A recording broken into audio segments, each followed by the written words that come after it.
दोस्तों हमारे भारत देश में बहने वाली सबसे लंबी नदी गंगा है। पर दोस्तों आज हम बात करने वाले हैं दुनिया की सबसे लंबी नदी नील नदी के बारे में, जो 11 देशों से होकर बहती है, जो कि दुनिया की सबसे लंबी नदी है। दोस्तों नील नदी की लंबाई 6650 किलोमीटर है, यानी 4132 मील है। नील नदी अफ्रीका के सबसे बड़ी झील विक्टोरिया से निकलकर ग्रेट सहारा रेगिस्तान के ईस्टर्न वाट को पार करती हुई नॉर्थ में भूमध्य सागर में जाकर गिर जाती है। दोस्तों नील नदी अफ्रीका के लगभग 11 देशों से होकर गुजरती है, जिसमें मिस्र, उगांडा, सूडान तथा कांगो आदि देश शामिल हैं। व्हाइट नील और ब्लू नील नील नदी की कुछ सहायक नदियां हैं। नील नदी को मिस्र के लिए वरदान भी माना जाता है। दोस्तों मिस्र उत्तर पूर्वी अफ्रीका का एक देश है, जिसका लगभग 1/3 भाग मरुस्थल है। मिस्र की सभ्यता विश्व की प्राचीनतम सभ्यताओं में से एक है। दोस्तों मिस्र की भाषा में नील नदी को तेरू कहा जाता है, जिसका मतलब होता है कि महान। यह नदी अफ्रीका महाद्वीप में बहती है और इतिहास के बड़े बड़े नगर इसके पास स्थित हैं। दोस्तों नील नदी से लोगों को भोजन, पानी, परिवहन तथा सिंचाई आदि की सुविधाएं प्राप्त होती हैं। प्राचीन समय में मिस्र 2 भागों में बटा हुआ था, जिसे ऊपरी मिस्र और निचला मिस्र कहते थे। लोग दक्षिणी भाग को ऊपरी तथा उत्तरी भाग को निचला मिस्र कहते थे।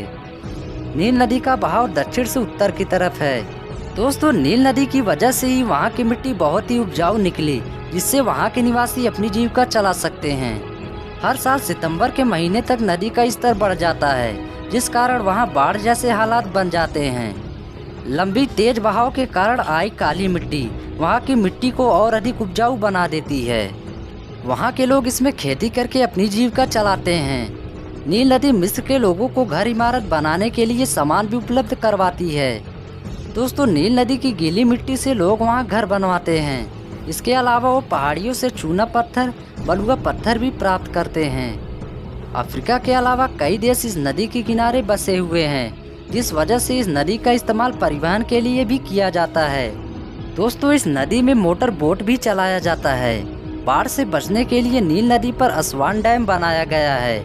इस डैम का निर्माण साल 1960 में शुरू हुआ और साल 1970 में बनकर ये तैयार हुआ। दोस्तों ये नदी खूबसूरती के साथ साथ कई देशों के लिए वरदान भी साबित होता है। वीडियो यहीं पर समाप्त होती है।